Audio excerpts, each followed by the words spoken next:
ऐसी पलट जाएगी कि आपके होश उड़ जाएंगे। इसलिए बिना स्किप किए पूरी वीडियो देखना। पूरी दुनिया में चीजों के दाम लाखों गुना कम हो चुके थे। हालत ये थी कि सिर्फ 1 युआन में जापान का पूरा माउंट फूजी खरीदा जा सकता था और 2 युआन में अमेरिका की पूरी वॉल स्ट्रीट। लेकिन अजीब बात यह थी कि सिर्फ मेरे पास जो पैसे थे उनकी वैल्यू पर कोई असर नहीं पड़ा था और मुझे इस बात का जरा भी अंदाजा नहीं था कि दुनिया में ऐसा कुछ हो चुका है। तो उस दिन मैं अपनी माँ के कहने पर एक ब्लाइंड डेट पर गया हुआ था, जैसे सब कुछ बिल्कुल नॉर्मल हो। मेरे सामने वो लड़की बैठी थी। उसने मुझे बहुत सीरियस होकर देखा और सीधे मुद्दे पर आते हुए बोली, देखो, मैं साफ साफ बात करना पसंद करती हूँ। अगर तुम मुझसे शादी करना चाहते हो तो तुम्हारे पास कम से कम 100 स्क्वायर मीटर का घर होना चाहिए, एक जीप होनी चाहिए और ब्राइड प्राइस यानी शगुन के तौर पर तुम्हें 5 माऊ देने होंगे। उसकी बात सुनकर मैं बिल्कुल हैरान रह गया और अपनी आंखें मटकाते हुए पूछा, क्या सिर्फ 5 माऊ? उसने ऐसे सिर हिलाया जैसे ये बहुत बड़ी बात हो। हाँ, बिल्कुल सही सुना तुमने, पूरे 5 माऊ। मैंने अपनी भौहें सिकोड़ते हुए कहा, 1 मिनट, तुम मुझसे मजाक तो नहीं कर रही ना? उसने अपने हाथ मोड़े और बिल्कुल रूखे अंदाज में कहा, मैं बिल्कुल साफ कह रही हूँ, गरीब लड़के।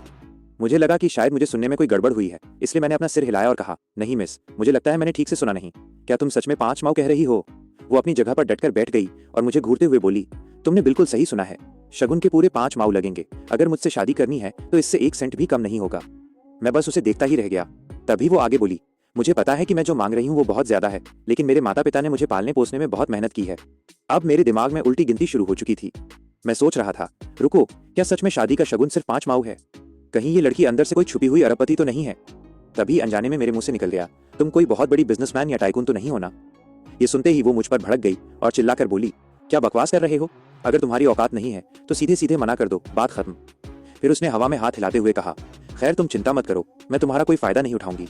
इस कॉफी के पैसे मैं खुद दे दूंगी, भले ही तुम अपनी जेब से सिर्फ 1 युआन ही क्यों ना निकालो। और फिर उसने बहुत ठंडे लहजे में बात खत्म करते हुए कहा, और सुन लो, अब अगर तुम रोते हुए मेरे पैरों में गिर जाओ और बहुत सारा शगुन भी लाकर दे दो, तब भी मैं शादी के लिए कभी हाँ नहीं कहूंगी। मैंने बस अपना सिर हिलाया और अपनी जगह से खड़ा हो गया। मैं अपने घर जाने की सोच रहा था ताकि अपनी गेमिंग स्ट्रीमिंग जारी रख सकूं, जिससे मैं महीने के लाखों कमा रहा था। लेकिन ठीक उसी पल मेरी जेब में मेरा फोन जोर जोर से वाइब्रेट करने लगा। मैंने फोन उठाया और कहा, हेलो, कौन बोल रहा है? दूसरी तरफ से एक आदमी की आवाज आई, हेलो, क्या मेरी बात मिस्टर चेन से हो रही है? मैंने थोड़ा हैरान होकर पूछा, हाँ, मैं ही बोल रहा हूँ। क्या बात है? उस आदमी ने तुरंत समझाते हुए कहा, सर, जो बोइंग 747 हवाई जहाज आपने ऑनलाइन खरीदा था वो हमारे सिंगिंजुन शहर में आ चुका है। क्योंकि ये चीज बहुत ज्यादा कीमती है, इसलिए हम आपसे कंफर्म करना चाहते थे कि आप खुद इसे रिसीव करने कब आ सकते हैं। ये सुनकर मुझे अपनी कानों पर भरोसा नहीं हुआ और मैं हंसते हुए बोला, क्या बकवास कर रहे हो भाई? मैंने तो बस मजे मजे में एक प्लास्टिक का खिलौना मॉडल ऑर्डर किया था, उसे शहर के सेंट्रल स्टेशन पर ही छोड़ दो। लेकिन वो आदमी तुरंत पैनिक हो गया और घबराते हुए बोला, अरे नहीं सर, हाँ, आप मजाक कर रहे हैं, ये एक असली बोइंग 747 हवाई जहाज है। अगर हमारे पास 10 गुना ज्यादा हिम्मत भी होती तब भी हम इसे ऐसे ही कहीं लावारिस छोड़ने की जरूरत नहीं करते। आपका खुद यहाँ होना बहुत जरूरी है। मुझे पूरा यकीन हो गया कि वो लोग पागल हो चुके हैं, इसलिए मैंने कहा, हद है यार, जो प्लास्टिक का मॉडल मैंने सिर्फ 3 युआन में खरीदा था उसे तुम लोग असली प्लेन बताकर इतनी इज्जत दे रहे हो। चलो ठीक है, कहाँ पर है वो? मैं थोड़ी देर में आता हूँ। उसने तुरंत जवाब दिया, सर, हम सिंगेन इंटरनेशनल एयरपोर्ट के प्लेटफॉर्म पर खड़े हैं, मैं आपको लोकेशन भेज रहा हूँ। तो भाई, थोड़े पैसे बचाने के चक्कर में मैंने एयरपोर्ट के रास्ते में जाने वाली 2 बसों को रुकवाया और ड्राइवर से पूछा, सुनो भाई, एयरपोर्ट जाने का कितना किराया लगेगा? मेरी ये बात सुनते ही दोनों ड्राइवर मुझे ऐसे घूरने लगे जैसे मेरा दिमाग पूरी तरह सटक चुका हो। उनमें से एक ने अपनी भौहें सिकोड़ी और गुस्से में बोला, क्या कहा छोटे? अभी तक तेरी नींद नहीं खुली है क्या? टीवी के नाटक कुछ ज्यादा ही देख लिए हैं तूने, तुझे हकीकत और सपनों में फर्क समझ नहीं आ रहा। दूसरा ड्राइवर ताना मारते हुए बोला, आजकल के लौंडे लपाड़े भी ना, इनका घमंड इनके पैरों की बदबू से भी ज्यादा गंदा है, मुंह खोलते ही सीधा युआन की बातें करते हैं। तभी बस में बैठे एक दूसरे आदमी ने मजाक उड़ाते हुए जोड़ा, अरे छोटे, लॉटरी जीतने के हसीन सपने देखना बंद कर दे। ये जो रातों रात अमीर बनने वाली कहानियां तू टीवी पर देखता है ना, इनमें 5 सेंट की भी सच्चाई नहीं होती, सब फेक है।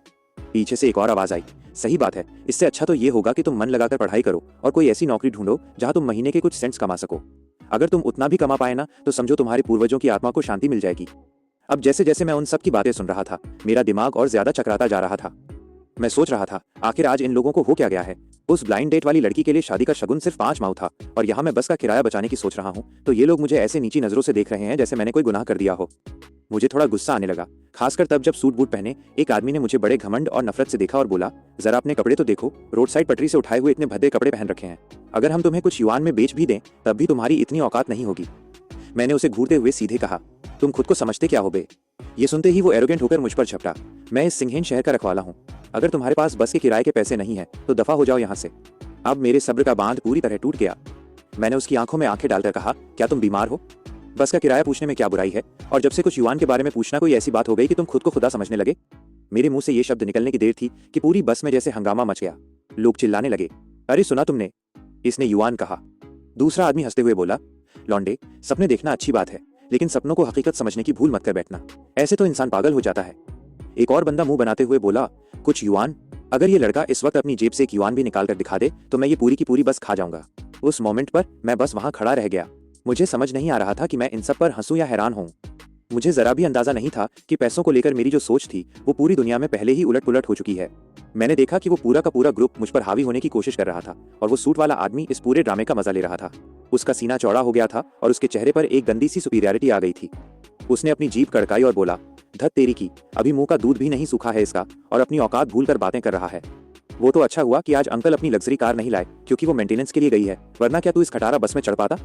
फिर उसने एक गंदी मुस्कान के साथ कहा, अगर पैसे नहीं हैं तो मुझे अंकल बोलो, मैं तुम्हें पैसे दूंगा ताकि तुम बस की सवारी कर सको। आखिर मेरी महीने की सैलरी पूरे 2.5 सेंट है। ये सुनते ही उसके आसपास के लोग ठहाके मारकर हंसने लगे, जैसे कोई मुफ्त का तमाशा चल रहा हो। जबकि मैं मन ही मन सोच रहा था, आखिर आज लोगों को क्या दौरा पड़ा है? ये सब ऐसी हरकतें क्यों कर रहे हैं? क्या सच में सिस्टम मेरे साथ कोई गेम खेल रहा है? ये सब कितना नकली लग रहा है। लेकिन अगर इस दुनिया के अमीर लोग महीने में सिर्फ कुछ सेंट्स कमाते हैं तो इसका सीधा सा मतलब ये हुआ कि इस वक्त मैं एक पूरे देश से भी ज्यादा अमीर हूँ। ये थॉट मेरे दिमाग में इतनी जोर से हिट हुआ कि मुझे ऑलमोस्ट हंसी आ गई। मेरा ध्यान एक सेकंड के लिए भटक गया और मुझे उस ब्लाइंड डेट वाली लड़की की याद आई। वो दिखने में काफी खूबसूरत थी। अगली बार मैं सीधे पैसों की गड्डी फेंक कर उसका मुंह बंद कर दूंगा। इससे पहले कि मेरे दिमाग में और भी अजीब ख्याल आते, बस के ड्राइवर ने अचानक चिल्लाकर मेरा ध्यान खींचा, ओए! Firefox Fast and Private Browser कर दूंगा। इससे पहले कि मेरे दिमाग में और भी अजीब ख्याल आते, बस के ड्राइवर ने अचानक चिल्लाकर मेरा ध्यान खींचा, ओए! तुझे उतरना है कि नहीं? अगर नहीं उतरना तो नीचे उतर। मैंने अपनी भौहें सिकोड़ते हुए कहा, मैंने तो बस किराया पूछा था, तुम सबके सब पागल हो गए हो क्या? तभी उनमें से एक ने ताना मारा, लौंडे, तू तब से युआन युआन की रट लगाए जा रहा है। चल ठीक है, अगर तू इस वक्त सच में अपनी जेब से कुछ युआन निकाल कर दिखा दे तो मैं इसी जगह इसी मोमेंट पर तुझे अपना बाप बोलूंगा। और भाई उस मोमेंट पर मैंने एक सेकंड का भी संकोच नहीं किया। मैंने सीधे अपना हाथ अपनी जेब में डाला और पैसे बाहर निकाल लिए। और भाई जैसे ही सबने मेरी हथेली को देखा, पूरी की पूरी बस में सन्नाटा छा गया। मैंने कैजुअली उन 4 सिक्कों को हवा में उछाला। वो सिक्के हवा में घूमे, धूप में चमके और फिर एक खनकती हुई मेटालिक आवाज के साथ सीधे मेरी हथेली पर आकर गिरे। मेरे आसपास खड़ा हर एक इंसान वहीं का वहीं फ्रीज हो गया, मानो उन्हें कोई बहुत बड़ा शॉक लगा हो। मैंने एक ठंडी हंसी के साथ कहा, हाँ, ये तो बस 4 युआन है। तुम सब इस बात का इतना बड़ा बतंगड़ क्यों बना रहे हो? लेकिन उन सबकी आंखें तो मेरी हथेली में रखे उन सिक्कों पर ही टिक चुकी थीं। एक बंदा तो यकीन न होने वाले अंदाज में बुदबुदाया, वो चमक, वो बनावट, ये तो असली युआन के सिक्के हैं। दूसरा हकलाते हुए बोला, असंभव, ये असली कैसे हो सकते हैं? ये पूरे 4 युआन हैं। कोई इंसान इतनी आसानी से इतने सारे पैसे अपनी जेब से कैसे निकाल सकता है? मैं साफ देख सकता था कि उनकी आंखें मेरे हाथ की हर एक मूवमेंट का पीछा कर रही थीं, जैसे मैं उन सिक्कों को दोबारा हवा में फ्लिप कर रहा था। उन्हें शायद ये डर सता रहा था कि कहीं ये सिक्के जमीन पर गिरकर टूट न जाएं। और जब मैंने आखिरकार उन्हें एक हाथ से लपक कर बिना किसी परवाह के वापस अपनी जेब में डाल लिया तो उस पूरे ग्रुप का रिएक्शन ऐसा था जैसे मैंने कोई अमूल्य खजाना कचरे में फेंक दिया हो। एक चिल्लाया, क्या बर्बादी है? दूसरा घबराकर बोला, अगर ये जमीन पर गिर जाते तो?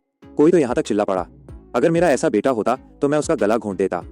मैं बस वहीं खड़ा होकर उन पागलों को देख रहा था जो कुछ सिक्कों के लिए अपना आपा खो चुके थे। तभी एक दूसरा बंदा चमचमाती आंखों के साथ आगे बढ़ा और बोला, जरा इसे देखो, ये पक्का किसी बहुत अमीर खानदान का लड़का है। तभी एक लड़की बड़ी बेशर्मी से बोली, भाई तुम्हारी पढ़ाई लिखाई बहुत तगड़ी लगती है।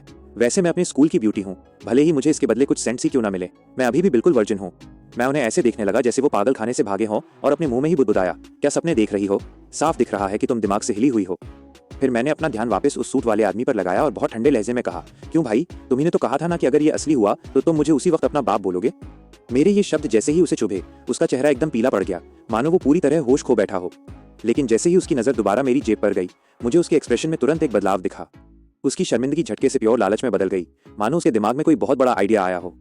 वो अचानक आगे बढ़ा और बिना किसी शर्म के बोला, अरे रुकिए, अगर आपको उम्र के अंतर से कोई दिक्कत नहीं है तो एक अमीर गॉडफादर यानी बाप मान लेने में मेरा कोई नुकसान नहीं है। और फिर बिना किसी हिचकिचाहट के उसने अपना सिर झुकाया और बोला, पिताजी, मेरा नाम गैंसी है, आप मुझे प्यार से गैनर बुला सकते हैं। मुझे बहुत तेज घिन आई और मैंने उसे झटकते हुए कहा, चल बेदफा हो यहाँ से, कितनी गंदी हरकत है।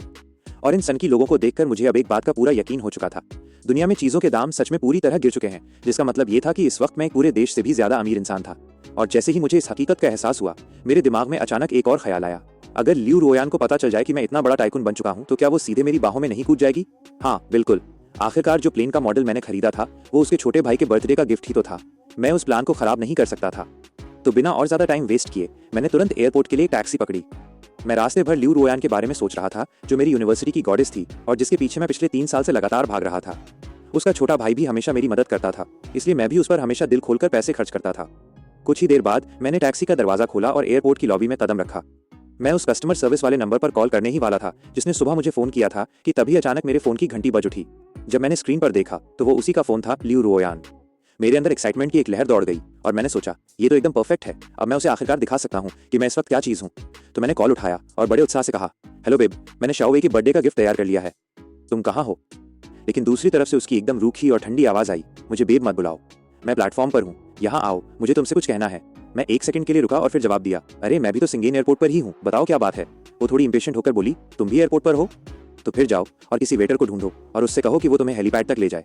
बस इतना कह देना कि तुम्हें मैनेजर हैंग ने भेजा है। मुझे थोड़ा अजीब लगा और मैं कंफ्यूज था, लेकिन फिर भी मैंने उसकी बात मानी। मैं सर्विस एरिया की तरफ गया, वहां जाकर मैनेजर हैंग का नाम लिया और देखते ही देखते मुझे सीधे एयरपोर्ट के हेलीकॉप्टर पार्किंग एरिया में ले जाया गया। मेरा दिमाग अभी भी उन सब बातों को लेकर तेजी से दौड़ रहा था जो अभी अभी घटी थी और मुझे अंदर से फील हो रहा था कि अब इससे भी बड़ा कुछ ड्रामा सामने आने वाला है। मैंने जल्द ही लियू रुओयान को उसके छोटे भाई यांग वेई के साथ वहां खड़े देखा और जिस मोमेंट पर मैं वहां पहुंचा मैंने नोटिस किया कि कैसे यांग वेई अपने सामने वाले हेलीकॉप्टर को बहुत एक्साइटेड होकर घूर रहा था और कह रहा था, वाओ इसे देखो, ये एक प्राइवेट हेलीकॉप्टर है, यकीन नहीं होता ना। मैं थोड़ा और करीब गया और बिल्कुल नॉर्मल एक्ट करने की कोशिश करते हुए बोला, रुओयान, शाओवेई, तुम लोग भी यहाँ हो, परफेक्ट टाइमिंग। लेकिन इससे पहले कि मैं उसके पास भी जा पाता वो तुरंत पीछे हट गई और बहुत ठंडे लहजे में बोली, मुझे मत छुओ चेन फान, चलो इसे यहीं खत्म करते हैं। मैं 1 सेकंड के लिए बिल्कुल सन्न रह गया, मुझे समझ नहीं आया कि क्या बोलूं। क्या? बेवकूफ़ी मत करो, क्या आज शाओवेई का बर्थडे नहीं है? लेकिन उसने बिना किसी इमोशन के मुझे देखा और कहा, कौन तुमसे मजाक कर रहा है? तुम मेरे लायक नहीं हो, क्या तुम ये बात समझते हो? मुझे अपनी छाती में कुछ जकड़न महसूस हुई। मैंने बहुत सॉफ्टली कहा, रुओयान ऐसी मत बनो, मैं भी कोई मजाक नहीं कर रहा हूँ। लेकिन उसने मुझे सीधे कट कर दिया, चलो हमारा ब्रेकअप। और उस मोमेंट पर मेरा हाथ अनजाने में ही मेरी जेब के उन 4 सिक्कों पर कस गया। मेरा चेहरा धीरे धीरे गंभीर होने लगा जब मैंने पूछा, तो मुझे एक रीजन दो, क्या मैंने तुम्हारे साथ अच्छे से बर्ताव नहीं किया? लेकिन इससे पहले कि वो जवाब दे पाती, यांग वेई एक ताने के साथ आगे बढ़ा और बोला, अच्छा तुम उसे अच्छे से रखना कहते हो? तुमने मेरी बहन को 3 साल तक डेट किया और उसके लिए एक लिपस्टिक तक नहीं खरीदी और तुम अभी भी सोचते हो कि तुम मेरे ब्रदर इन लॉ बनने के लायक हो? सपने देखते रहो। ये सुनकर मैंने उसे देखा, वही बच्चा जिसे मैं अपने छोटे भाई की तरह मानता था, और मुझे लगा जैसे मेरे अंदर कुछ टूट गया और मेरा गुस्सा उबलने लगा। लेकिन तभी अचानक एक और आवाज बीच में आई, यांग बिल्कुल सही कह रहा है, तुम मुझसे शादी करने के लायक नहीं हो। मैंने ऊपर देखा तो एक आदमी को हेलीकॉप्टर से नीचे कूदते हुए देखा, वो अपने शुरुआती 30 में रहा होगा। वो सीधे वॉक करके आया और उसने बड़े स्टाइल से लियू रुओयान की कमर के आसपास अपना हाथ लपेट लिया, जबकि यांग वेई ने सीधे सीधे मुझे चिढ़ाते हुए और बड़े घमंड से कहा, भाई आप आखिरकार आ गए। मैंने अपनी भौहें सिकोड़ी और उस आदमी को घूरते हुए पूछा, तुम कौन हो? वो बड़े अहंकार से मुस्कुराया, मैं इस एयरलाइन का मैनेजर हूँ और इसका करंट बॉयफ्रेंड भी। फिर उसने अपने पीछे वाले हेलीकॉप्टर की तरफ इशारा किया और कहा, इसे देख रहे हो, ये मेरा है और चूंकि मैं आज अच्छे मूड में हूँ मैं तुम्हें एक बड़ा शगुन यानी रेड एनवेलप दूंगा। और उसके साथ ही उसने अपनी जेब से बहुत कैजुअली एक सिक्का निकाला और उसे हवा में उछालते हुए कहा, इसे ले लो, कंजूसी मत करो। यांग वेई ने तुरंत उसे लपक लिया, उसका चेहरा एक्साइटमेंट से चमक उठा जब वो चिल्लाया, ओ माय गॉड, पूरे 1 cent, thank you brother in law. और आसपास खड़े लोग भी बीच में बोल पड़े, कितने दरियादिल हैं, ब्रदर इन लॉ तो सच में अमेजिंग है। जबकि यांग वेई हंसा और मेरा मजाक उड़ाते हुए बोला, उसे देख रहे हो, उन्होंने बस 1 सेंट दिया है, तुम अपनी पूरी जिंदगी में भी इतना नहीं कमा पाओगे। और उस मोमेंट पर मुझे इस पूरी सिचुएशन पर एक अजीब सी हंसी आ रही थी। ये लोग सिर्फ 1 सेंट पर इतने खुश हो रहे थे। अगर मैं अपने 4 युआन इनके चेहरों पर फेंक देता तो ये लोग प्रोबेबली डर के मारे वहीं ढेर हो जाते। फिर उस आदमी ने मुझे बहुत ठंडी नजरों से देखा और कहा, लौंडे, अगर तुम समझदार हो तो अभी के अभी यहाँ से पतली गली पकड़ लो, वरना मैं तुम्हें बाहर फेंकने के लिए सिक्योरिटी बुलाऊंगा। जबकि यांग वेई ने इंपेशेंट होकर छोड़ा, जल्दी करो और दफा हो जाओ, यहाँ हमारा टाइम वेस्ट मत करो। मेरी बहन को एक प्राइवेट हेलीकॉप्टर में बैठना है, उसे मत रोको।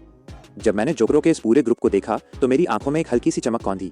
मेरी आवाज एकदम बर्फीली हो गई जब मैंने कहा, ठीक है, आई होप तुम्हें इस बात का पछतावा नहीं होगा लियू रुओयान, तुम एहसान फरामोश भेड़ियों को एक दिन बहुत पछतावा होगा, और जब वो टाइम आए तो मेरे पास मदद की भीख मांगने मत आना।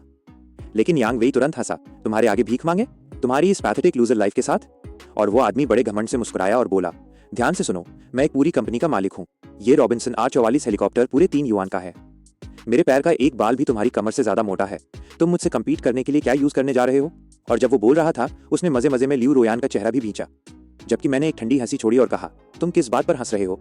क्या तुम्हारा दिमाग इतना कमजोर है? सिर्फ 3 युआन? मेरी जेब के 4 स्टील के सिक्के प्रोबेबली इस पूरे एयरपोर्ट को खरीद सकते हैं। और जैसे ही ऐसा लगा कि अब झगड़ा बढ़ने वाला है, किसी ने अचानक पीछे से कहा, तुम सब यहाँ किस बात पर बहस कर रहे हो? क्या तुम लोगों को नहीं पता कि एक टॉप VIP यहाँ आने वाला है? तुरंत ही हर किसी ने मुड़कर देखा और मैंने ब्लैक फ्रेम वाले चश्मे के साथ एक प्रोफेशनल सूट में एक आदमी को हमारी तरफ आते हुए देखा। जिस मोमेंट पर यांग वेई ने उसे देखा उसका मुंह बन गया और वो गुस्से में बोला, तुम कौन हो भाई? क्या तुम यहाँ ट्रबल ढूंढ रहे हो? लेकिन इससे पहले कि वो अपनी बात पूरी कर पाता, लियू रुओयान के बगल वाला वो घमंडी आदमी अचानक पैनिक हो गया और उसने उसका मुंह दबा दिया। उसका एक्सप्रेशन पूरी तरह चेंज हो गया जब वो बहुत इज्जत के साथ जल्दी जल्दी आगे बढ़ा। प्रेसिडेंट चेन, आप यहाँ क्यों हैं? ये बस मेरा फ्रेंड है, मैं इसे इमीडिएटली ले जाऊंगा, इमीडिएटली।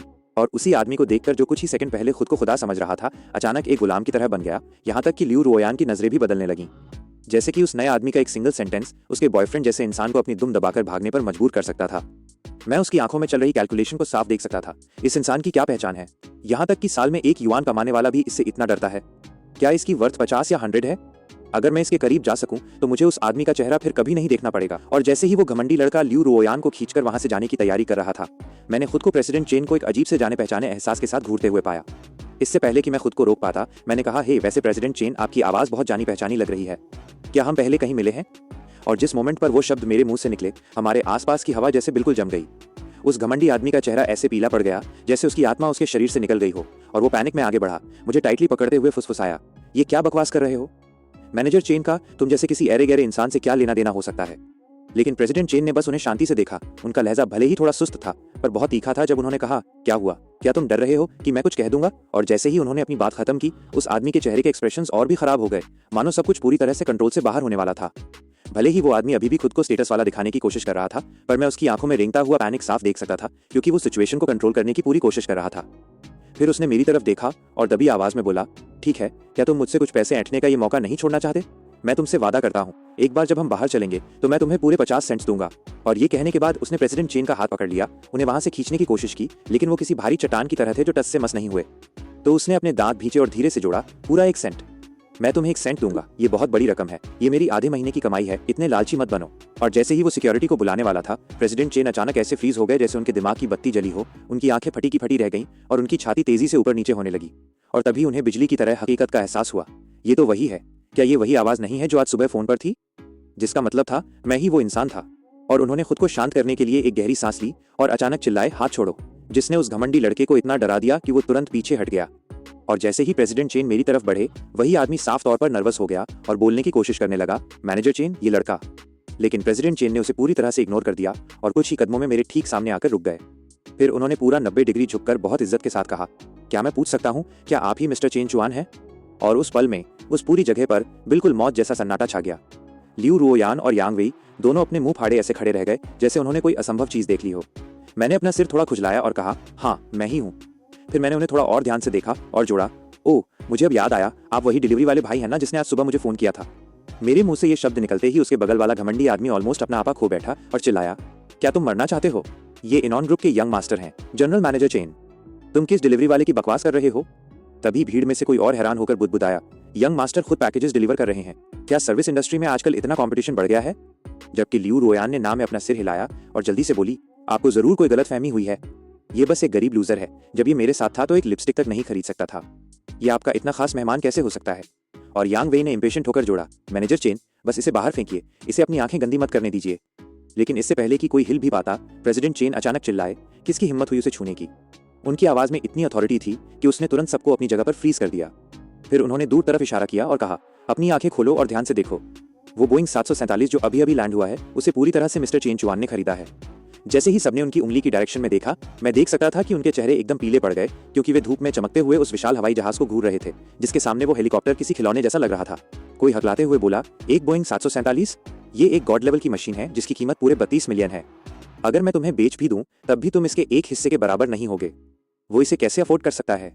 और जैसे ही वे सब शॉक के मारे ऑलमोस्ट बेहोश होने वाले थे, मैंने फिर से अपना सिर खुजलाया, थोड़ा कंफ्यूज्ड होकर कहा, वेट, आपको जरूर कोई गलतफहमी हुई है। मैंने तो बस एक प्लेन का मॉडल खरीदा था, मैं इसे अपने फ्यूचर ब्रदर इन लॉ को बर्थडे गिफ्ट के रूप में देने का प्लान कर रहा था। जिस मोमेंट पर लियू रुओयान ने ये सुना, ऐसा लगा जैसे उसे डूबते को तिनके का सहारा मिल गया हो। उसका एक्सप्रेशन तुरंत बदल गया और वो एक्साइटेड होकर बोली, देखा, मैंने कहा था ना, उसने खुद मान लिया, ये बस एक सस्ता मॉडल है, आपने तो हमें डरा ही दिया था। लेकिन प्रेसिडेंट चेन ने उसकी तरफ कोई ध्यान नहीं दिया और सीधे मुझसे कहा, मिस्टर चेन चुआन, प्लीज अपने ऑर्डर की इन्फॉर्मेशन दिखाइए। मैंने बहुत कैजुअली अपना फोन उन्हें थमा दिया, बिना ज्यादा सोचे। लेकिन जिस मोमेंट पर उन्होंने स्क्रीन को देखा, उनकी आंखें फटी की फटी रह गईं, उनका पूरा शरीर फ्रीज हो गया, इससे पहले कि वो धीरे से मेरी तरफ देखें और पूरे यकीन के साथ कहें, कोई गलती नहीं है, ये एक असली बोइंग 747 है और इसे सच में पूरी तरह से मिस्टर चेन चुआन ने ही खरीदा है। इस फाइनल कंफर्मेशन ने लियू रुओयान और बाकी लोगों को तगड़ा झटका दिया, जिससे वे पूरी तरह सन्न रह गए और बुदबुदाने लगे, असंभव, वो ऐसा कैसे कर सकता है, यह पूरे 32.1 मिलियन का है। यहाँ तक कि पूरे इनॉन ग्रुप की मार्केट वैल्यू भी सिर्फ 50 मिलियन है। उसने कैजुअली 30 मिलियन से ज्यादा खर्च कर दिए। मुझे थोड़ा अजीब लगा तो मैंने ईमानदारी से कहा, जब मैंने इसे देखा था तो इसकी कीमत सिर्फ 3210 युआन थी। मुझे लगा ये कोई नकली मॉडल है, किसे पता था कि ये लोग एक असली प्लेन भेज देंगे। मेरे आसपास खड़े लोग पूरी तरह से खामोश हो गए, जबकि मैंने कैजुअली बोलना जारी रखा। ऑनेस्टली इतनी बड़ी चीज, मुझे तो इसे उड़ाना भी नहीं आता और इसे घर पर रखने से बस जगह गिरेगी। अगर मुझे पता होता कि ये असली है तो मैं इसे खरीदता ही नहीं, एक मॉडल ही बेहतर रहता। ये सुनकर वे सब मुझे ऐसे देखने लगे जैसे उनके दिमाग ने काम करना बंद कर दिया हो, मानो वे मेरी कही बात को समझ ही नहीं पा रहे थे। जबकि उस घमंडी आदमी का चेहरा डेस्पेयर से पीला पड़ गया, जैसे वो उसी पल मर जाना चाहता हो। शायद ये सोचता है कि एक असली हवाई जहाज जगह घेरता है। ये किस तरह का माइंडसेट है? जबकि लियू रोयान वहां ऐसे खड़ी थी जैसे उसने अपनी आत्मा खो दी हो, खुद से ही बुदबुदा रही थी, अभी भी हकीकत को एक्सेप्ट नहीं कर पा रही थी। लेकिन तभी प्रेसिडेंट चेन थोड़ा मुस्कुराए और रिस्पेक्ट के साथ बोले, मिस्टर चेन चुआन, आप काफी ह्यूमर्स हैं। सभी प्रोसीजर्स पूरे हो चुके हैं। क्या आप बोर्ड करना चाहेंगे और अपने एयरक्राफ्ट का इंस्पेक्शन करना चाहेंगे? मैंने लापरवाही से अपना हाथ हिलाया। रहने दो, मैं बहुत आलसी हूँ। ये सिर्फ कुछ हजार का खिलौना है, इंस्पेक्शन करने की कोई जरूरत नहीं है। ये सुनकर तो मैं खुद अपनी ही बातों पर हैरान था, क्योंकि उनके लिए वो खिलौना एक असली बोइंग 747 था, जिसे छूने का वे सपने में भी नहीं सोच सकते थे। और तभी सूट पहने एक खूबसूरत लड़की थोड़ी हाफती हुई दौड़कर आई और उसने एक डॉक्यूमेंट सौंपते हुए कहा, प्रेसिडेंट चेन, ये रहा ट्रांसफर कॉन्ट्रैक्ट जो आपने मांगा था। प्रेसिडेंट चेन ने सिर हिलाया और फिर मेरी तरफ मुड़कर इज्जत से कहा, मिस्टर चेन चुआन, अगर सब कुछ ठीक लगे तो प्लीज यहाँ नीचे साइन कर दीजिए। ये बोइंग 747 अब आधिकारिक रूप से आपका हुआ। मैंने बस उस कॉन्ट्रैक्ट पर एक नजर डाली जो उन्होंने मुझे थमाया था और फिर कैजुअली अपना नाम साइन कर दिया। फिर मैंने अपने कंधे उचकाए और बुदबुदाया, साह, इसे वापस करना भी बहुत झंझट का काम होगा। मैं इसे बेदली से एक्सेप्ट कर लेता हूँ। भले ही ऐसी चीज को वापस करने के बारे में सोचना ही सिरदर्द जैसा लग रहा था। जैसे ही पेपर वर्क खत्म हुआ, वो रिस्पेक्ट के साथ मुस्कुराए और बोले, कांग्रेचुलेशन मिस्टर चेन, ये बोइंग 747 अब ऑफिशियली आपका है। और उस मोमेंट पर लियू रोयान, जो कब से सन्न खड़ी थी, अचानक हकीकत में वापस आई और चिल्लाई, असंभव, तुम झूठ बोल रहे हो चेन फान, तुम एक लायर हो। ये पक्का तुम्हारा कोई प्लान है ना? तुम मुझे बेवकूफ बनाने की कोशिश कर रहे हो ताकि मुझे पछतावा हो, है ना? कि बोटा, ये आदमी, ये सच में तुम्हारी कंपनी का जनरल मैनेजर नहीं है ना? तुमने पहले कुछ गलत समझ लिया था, है ना? तुम मानोगे नहीं, उसने पूरी तरह से अपना कंट्रोल खो दिया। उसने किबोडा को कॉलर से पकड़ लिया और उसे वायलेंटली हिलाने लगी जैसे वो पागल हो गई हो। इस सब को एक्सेप्ट करने में असमर्थ होकर वो चिल्लाती रही, क्यों मेरे तुम्हें छोड़ने के बाद तुम अचानक बदल गए और एक प्लेन खरीद लिया? वो 3000 युआन है, जो एक ऑर्डिनरी इंसान के लिए पूरी लाइफ बिना किसी चिंता के जीने के लिए काफी है। जिस तरह तुमने इसे इतनी कैजुअली खरीदा, उसका मतलब है कि तुम्हारे पास और भी ज्यादा पैसे हैं। तुमने कहा था कि मैं तुम्हारी गर्लफ्रेंड हूँ, तुम मेरे लिए एक अच्छी कार, एक बड़ा घर, हर तरह का लग्जरी सामान खरीदते। मैं इसे एक्सेप्ट नहीं कर सकती। और उसके इस ड्रामे ने तुरंत सबका ध्यान खींच लिया, जबकि किबोडा का चेहरा पूरी तरह पीला पड़ गया, क्योंकि उसे उम्मीद थी कि मैं उसके बारे में पहले ही भूल चुका हूँ। लेकिन अब इस लड़की ने उसे वापस स्पॉटलाइट में खींच लिया था, जिससे मेरे लिए उसे नोटिस न करना इम्पॉसिबल हो गया। और वो तुरंत चिल्लाया, क्रेजी औरत, दफा हो जाओ, यहाँ तमाशा करना बंद करो। जब वो नहीं रुकी तो उसने अचानक उसके चेहरे पर एक जोरदार थप्पड़ जड़ दिया, जिसकी आवाज साफ गूंजी और उसके गाल पर तुरंत एक लाल निशान छप गया। वो चौंक गई और हैरान होकर उसे घूरने लगी। तुमने सच में मुझे मारा?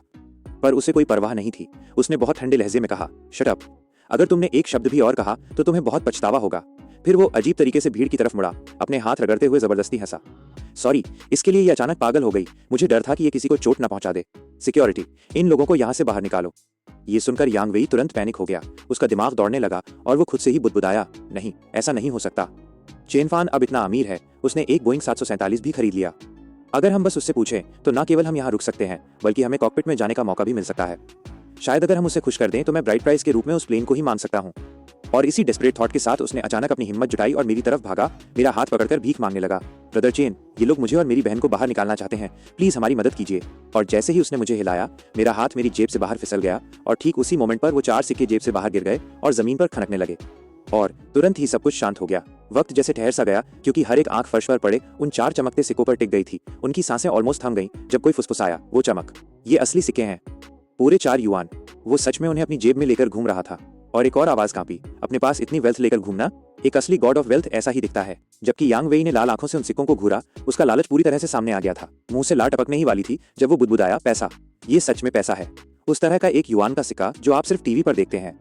फिर उसने एक्साइटेड होकर मेरी तरफ देखा और कहा, भाई, जब तक आप हमारी मदद करेंगे, मैं अपनी बहन को आपके साथ पैचअप करने के लिए मना लूंगा।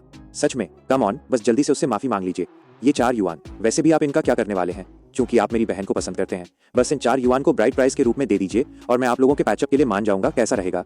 ये एक बेहतरीन डील है। दीदी जल्दी करो, ब्राइट प्राइस के रूप में पूरे 4 युआन। और आखिरकार लियू रोयान भी अपने होश में आई। दौड़कर मेरी तरफ आने से पहले उसने जल्दी से अपने बाल ठीक किए। उसकी आवाज कांप रही थी जब उसने कहा, चेन फान, मैं जानती हूँ कि मैं गलत थी, चलो वापस साथ आ जाते हैं। वो कमीना किबोडा था जिसने मुझे धोखा दिया, मेरे दिल में सिर्फ तुम ही हो। चलो आज रात ही पैचअप कर लेते हैं, मैं तुम्हारे साथ घर चलूंगी। और यांग वेई ने तुरंत उसे बैक किया। हाँ ब्रदर चेन, मेरी बहन जानती है कि वो गलत थी। हम दोनों उस आदमी के बहकावे में आ गए थे। अब हम सब कुछ समझ गए हैं। चलो पहले की तरह हो जाते हैं। और जैसे ही मैंने उन दोनों को बड़ी बेशर्मी से ये नाटक करते देखा, मैं अपनी हंसी रोक नहीं पाया। धीरे धीरे पीछे हटते हुए मैंने तालियां बजाईं। हाँ, एक एहसान फरामोश इंसान हमेशा एहसान फरामोशी रहेगा। क्या तुम लोग पहले ही उस 1 सेंट को भूल गए जो उसने तुम्हें दिया था? तुम तो अभी उसे ब्रदर इन लॉ बुला रहे थे ना? तो फिर अब तुम मुझ जैसे लूजर से क्यों चिपक रहे हो? और जैसे ही मेरे शब्द उन्हें चुभे, दोनों अपनी जगह पे फ्रीज हो गए, एक पल के लिए बिल्कुल स्पीचलेस। वे पूरी तरह से खो गए थे। उन्हें समझ नहीं आ रहा था कि क्या करें। ठीक तभी एयरपोर्ट के 2 सिक्योरिटी गार्ड्स वहां पहुंच चुके थे, जिससे किबोर्डा का चेहरा एक्साइटमेंट से चमक उठा और वो तुरंत इशारा करते हुए चिल्लाया, क्विक, इन दोनों को बाहर फेंको। इन्हें मिस्टर चेन की आंखें गंदी मत करने दो। यह सुनकर लिू रुओयान और यांग वेई दोनों ने तुरंत मेरी तरफ देखा। अब उनमें से किसी की भी दोबारा ऐसी हिमाकत करने की हिम्मत नहीं थी। जबकि किबोर्डा इम्पेशेंट हो गया और चिल्लाया, किस बात का वेट कर रहे हो? जल्दी करो और इन्हें बाहर फेंको। क्या तुम्हें समझ नहीं आ रहा मैं क्या कह रहा हूँ? और चारों गार्ड्स ने एक दूसरे को देखा, फिर भाई बहन को वहां से घसीट कर ले जाने के लिए आगे बढ़े। लेकिन यांग वेई पैनिक हो गया और स्ट्रगल करने लगा, चिल्लाते हुए बोला, नहीं, मैं आखिरकार यहाँ पहुंचा हूँ। मैं अभी तक एक हेलीकॉप्टर पर भी नहीं बैठा। मैंने अभी तक बोइंग 747 का कॉकपिट भी नहीं देखा। वो पीछे हटता रहा इससे पहले कि वो अचानक मुड़कर हेलीकॉप्टर की तरफ भागे। लेकिन ट्रेन सिक्योरिटी के सामने उसकी कोई बिसात नहीं थी और लिू रुओयान को जल्दी से जमीन पर धकेल दिया गया। फिर 2 गार्ड्स ने उसे उठाया और सीधे मेरे सामने ले आए। जबकि किबोर्डा अभी भी बड़े घमंड से इस सीन का मजा ले रहा था, जब तक कि अचानक मेरी आवाज नहीं गूंजी, रुको। और वो फ्रीज हो गया, अपना सिर बड़ी मुश्किल से मेरी तरफ घुमाया, सिर्फ मुझे अपनी तरफ ठंडी नजरों से घूरते हुए देखने के लिए। जब मैंने कहा, यहाँ कचरे का एक और टुकड़ा है जिसे बाहर फेंका जाना चाहिए। और जिस मोमेंट पर वो शब्द उसे चुभे, उसके माथे पर तुरंत ठंडा पसीना आ गया। उसने जबरदस्ती एक स्माइल बनाई और हकलाते हुए बोला, मैनेजर चेन, प्लीज ठीक से जज कीजिए। मैं यहाँ का मैनेजर हूँ, आपके कहने का क्या मतलब है? पर मैंने एक हल्की सी हंसी छोड़ी और कहा, जहां तक मैं जानता हूँ मैनेजर यिन, आप पहले से ही शादीशुदा हैं, राइट? आप कंपनी की रेपुटेशन खराब कर रहे हैं। अब से आप नौकरी से निकाले जाते हैं। और उसका चेहरा तुरंत पीला पड़ गया, क्योंकि उसने डेस्परेटली समझाने की कोशिश की, हाँ मैं शादीशुदा हूँ, लेकिन मैनेजर चेन मैं। लेकिन उसे तुरंत बीच में ही कट कर दिया गया। बहुत हुआ, हमारी एयरलाइन आप जैसे किसी इंसान को रखने का रिस्क नहीं ले सकती। बाहर निकलो। ये सुनकर उसने पूरी तरह से अपना कंट्रोल खो दिया, किसी और चीज की परवाह किए बिना अपने घुटनों पर गिर गया और भीख मांगने लगा। मैनेजर चेन, मैं जानता हूँ मैं गलत था, प्लीज मुझे एक और मौका दीजिए। लेकिन जब उसने देखा कि मैं बिल्कुल भी रिएक्ट नहीं कर रहा हूँ, तो वो मेरी तरफ मुड़ा। उसकी आवाज कांप रही थी, मिस्टर चेन, मैं सच में नहीं जानता था कि वो आपकी गर्लफ्रेंड थी। अगर मुझे पता होता तो 10,000 गुना ज्यादा हिम्मत होने पर भी मैं आपको ठेस पहुंचाने की जरूरत नहीं करता। लेकिन उसकी इस भीख ने प्रेसिडेंट चेन की आंखों में इंपेशेंस को और साफ कर दिया और अपने हाथ के एक साधारण इशारे के साथ उन्होंने ऑर्डर दिया, इसे ले जाओ। और इसी तरह किबोर्डा को किसी कटते हुए जानवर की तरह चिल्लाते हुए वहां से घसीट कर ले जाया गया। उसकी आवाज धीरे धीरे गायब हो गई और आखिरकार शांति लौट आई। मैंने एक शांत सांस ली। चलो आखिरकार थोड़ी शांति मिली। जमीन से उन 4 सिक्कों को धीरे धीरे उठाने के लिए नीचे झुकते हुए प्रेसिडेंट चेन थोड़ा मुस्कुराए बिना नहीं रह सके और बोले, मुझे लगा था कि आप जैसे गॉड ऑफ वेल्थ को इतने छोटे अमाउंट की कोई परवाह नहीं होगी। मैंने कैजुअली जवाब दिया, मच्छर चाहे कितना भी छोटा हो, वो भी मीठ ही होता है। मैंने उन 4 सिक्कों को हल्के से हवा में उछाला और उन्हें फिर से मजबूती से लपक लिया। जबकि हमारे बगल में खड़ी सेक्रेटरी की तो सांसें ही हलक में अटकी हुई थीं। वो सोच रही थी, 4 युआन, ये इतनी बड़ी रकम है, क्या होगा अगर ये छूट गया और नाली में गिर गया? उसने पहले भी अमीर लोगों को पैसे उड़ाते देखा था, लेकिन किसी को इतनी कैजुअली कुछ युआन के साथ ऐसे खेलते नहीं देखा था जैसे वे कंचे हों। और उस बेपरवाह केयरफ्री एटीट्यूड ने मुझे और भी अनटचेबल बना दिया, जैसे कोई असली top tier god of wealth हो। हर एक जेस्चर एक तरह के नोबल रॉयल अंदाज से भरा था, जिसने लोगों को ये सोचने पर मजबूर कर दिया कि क्या मैं किसी बहुत बड़े खानदान का वारिस हूँ। हालांकि अंदर से मैं भी थोड़ा नर्वस था, पर मैंने इसे चेहरे पर शो नहीं होने दिया। तभी मैंने किसी को हैरान होकर कहते सुना, सीरियसली, उसने बिना पलक झपकाए एक पर 3,210 युआन खर्च कर दिए और अब वो 4 युआन संभाल रहा है। और उन शब्दों ने कैजुअल सूट वाली सेक्रेटरी को पूरी तरह से सन कर दिया, क्योंकि वो पहले वहां नहीं थी और उसे कोई आइडिया नहीं था कि मैंने इतनी कैजुअली एक हवाई जहाज खरीद लिया है। उसने सोचा था कि सिक्के उछालना ही सबसे बड़ा दिखावा था, लेकिन इसके कंपैरिजन में एक ऐसा मॉडल खरीदना जो एक असली प्लेन में बदल गया, वो कुछ अलग ही लेवल की चीज थी। वो बस एक कड़वी मुस्कान के साथ अपना सिर हिला सकी, ये सोचते हुए कि क्या ये अल्ट्रा रिच लोगों का कोई अजीब शौक है। तभी प्रेसिडेंट चेन ने मेरी तरफ देखा और कहा, ऑल राइट, मजाक बंद करते हैं। आज के लिए थैंक यू, आपने मेरा गुस्सा शांत करने में मदद की। लेकिन लोग बिना किसी रीजन के चीजें नहीं करते। यंग मास्टर चेन, आप जैसा हम्बल इंसान जरूर कुछ मांग रहा होगा, राइट? बस कह दीजिए। मैं हल्का सा हंसा, क्या ये इतना ऑब्वियस है? उन्होंने सिर हिलाया, बहुत ऑब्वियस है। तो मैंने कहा, ऑल राइट, पहले कुछ खा लेते हैं, खाते खाते बात करेंगे। कार में बैठो। और इसी तरह सीन शिफ्ट हुआ और जल्दी हम दोनों एक एलिगेंट कैफे में बैठे थे, जहां उन्होंने पीछे झुकते हुए कहा, ऑल राइट, अब मुझे बताइए, आप उस बोइंग 747 का क्या करने का प्लान कर रहे हैं? मैंने कैजुअली अपने कंधे उचकाए। मैं और क्या कर सकता हूँ, बस उसे वहीं छोड़ दूंगा। मुझे तो उसे उड़ाना भी नहीं आता। उसे एक जाइंट डिस्प्ले मॉडल की तरह ट्रीट करना भी बुरा नहीं है। उन्होंने मुझे ऐसे देखा जैसे उन्हें समझ ही ना आ रहा हो कि क्या रिस्पॉन्स दें। एक जाइंट डिस्प्ले मॉडल, सिर्फ डेकोरेशन के लिए पूरे 3,210 युआन का हवाई जहाज। अपना सिर हिलाने और कहने से पहले, मेरे कहने का मतलब है, चूंकि ये बस वहां खड़ा है, तो इसे हमारी एयरलाइन को लीज पर क्यों नहीं दे देते? प्राइस पर बात की जा सकती है। मैंने अपनी एक भौं थोड़ी उठाई, इसे लीज पर दे दूं? आपकी इतनी प्रेस्टीजियस एयरलाइन के पास प्लेन्स की कमी है? उन्होंने हेल्पलेस होकर एक सांस ली। कमी है, बहुत कमी है। इस बात से धोखा मत खाइए कि हमारे पास 20 प्लेन्स हैं, वे सब बस दिखावे के लिए हैं। जब उन्होंने कहा कि उनके पास 20 प्लेन्स हैं, तो मैंने अपने दिमाग में कैजुअली कैलकुलेट किया और बुदबुदाया, 20। भले ही एक यूनिट डैमेज में लगभग 6000 का सौदा करती है, तो वह टोटल 120,000 होता है। और आप मुझसे कह रहे हैं कि आप इतनी छोटी रकम भी नहीं निकाल सकते? और जिस मोमेंट पर मेरे मुंह से 120,000 छोटे युआन शब्द निकले, मैं देख सकता था कि इसने चेन हैंग को तगड़ा शॉक दिया, क्योंकि उनकी कॉफी ऑलमोस्ट मुंह से बाहर आते आते बची। वो मुझे ऐसे घूरने लगे जैसे मैंने कोई अजीब बात कह दी हो। जवाब देने से पहले, भाई क्या आपको लगता है कि हर कोई पैसों को उतना ही हल्का समझता है जितना आप समझते हैं? यहाँ तक कि टॉप एयरलाइंस भी रेयरली प्लेन्स खरीदती हैं, उनमें से ज्यादातर बैंकों से लीज पर लेती हैं। प्लेन्स बहुत महंगे होते हैं। हम पूरे 1 साल खुद को काम में झोंक देते हैं और प्रॉफिट इतना भी नहीं होता कि एक सिंगल विंग खरीदा जा सके। मैंने थोड़ा हैरान होकर कहा, तो आप मुझसे कह रहे हैं कि आप एक एयरलाइन चलाते हैं, लेकिन एक ऐसा प्लेन भी अफोर्ड नहीं कर सकते जिसकी कीमत सिर्फ कुछ हजार युआन है? फिर कंपनी चलाने का क्या फायदा? इससे अच्छा तो वापस जाओ और खेती करो। ये सुनकर उन्होंने ड्रामेटिक तरीके से अपनी छाती पकड़ ली, जैसे उन्हें हार्ट अटैक आने वाला हो, ममलिंग करते हुए, हे भगवान, क्या ये इंसानी भाषा है? कुछ हजार की वर्थ वाले प्लेन को अफोर्ड न कर पाने का मतलब है कि हमें खेती करनी चाहिए? क्या ये सच में लोगों के बीच का अंतर है? और जैसे ही मैंने ये सुना, मेरे दिमाग में अचानक कुछ क्लिक हुआ। वेट, इसका मतलब है कि उनकी एयरलाइन साल में टेंस ऑफ मिलियंस कमाती है, एंडलेस काम करती है, और फिर भी 3210 युआन का प्रॉफिट नहीं बना पाती? फिर मुझे एक और भी क्रेजी बात रियलाइज हुई। मेरा सिस्टम मुझे एक मंथली इनकम देता है। मैं लिटरली उनकी पूरी कंपनी खरीद सकता हूँ और फिर भी मेरे पास पैसे बच जाएंगे। और मैं अंदर ही अंदर मुस्कुराए बिना नहीं रह सका। ये सच में बहुत आउटरेजियस है। तभी उन्होंने सावधानी से मेरी तरफ देखा और पूछा, तो मिस्टर चेन, क्या इसका मतलब है कि आप एग्री करते हैं? मैंने कैजुअली सिर हिलाया, ऑफ कोर्स, उसे वहां छोड़ने से बस उस पर जंग लगेगी। इससे अच्छा है कि इसका यूज कुछ फ्यूल मनी अर्न करने के लिए किया जाए। Come on, let's sign. वो तुरंत खुश हो गए। ग्रेट, लीज की शर्तों के लिए हम एक फाइनेंशियल लीजिंग मॉडल अपनाएंगे और रिटर्न रेट क्वार्टरली कैलकुलेट किया जाएगा। पर मैंने इंपेशेंट होकर अपना हाथ हिलाया और उन्हें बीच में ही टोक दिया। ऑल राइट, इन सब बकवास बातों को बंद करो। मुझे सीधे सीधे बताओ, मेंटेनेंस और फ्यूल को हटाकर ये प्लेन 1 साल में कितना प्योर प्रॉफिट कमा सकता है? उन्होंने जवाब देने से पहले एक पल के लिए सोचा। साल में लगभग 300। मैंने थोड़ा हैरान होकर पूछा, इसे बेच दें? उन्होंने जल्दी से अपना सिर हिलाया। No, 300 yuan. मैं हैरान होकर उन्हें घूरने लगा। आप मुझसे कह रहे हैं कि मैंने 3210 युआन में एक प्लेन खरीदा और लागत वसूल करने में ही 10 साल लग जाएंगे? आप बिजनेस कर रहे हैं या चैरिटी? उन्होंने हेल्पलेस होकर एक सांस ली। मार्केट ऐसे ही काम करता है। एक प्लेन का लाइफ स्पैन लगभग 20 साल का होता है। पहले 10 साल लागत वसूल करने के लिए होते हैं और अगले 10 साल प्रॉफिट के।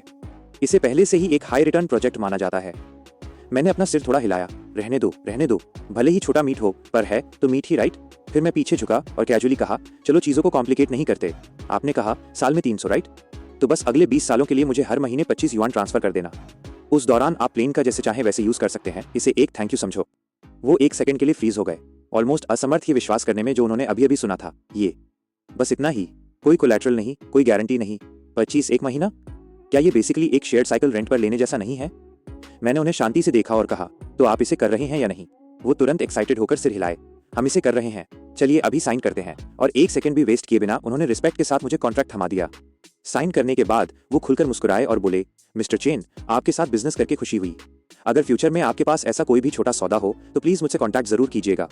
और जैसे ही मैं वहां कैजुअली बैठा था, अपने हाथों में जल्द ही आने वाली हर महीने 25 युआन की एक स्टेडी इनकम को पकड़े हुए, मैं थोड़ा पीछे झुका और सोचने लगा, तो ऐसा फील होता है बिना कुछ किए पैसे कमाने की एक बोरिंग लाइफ है।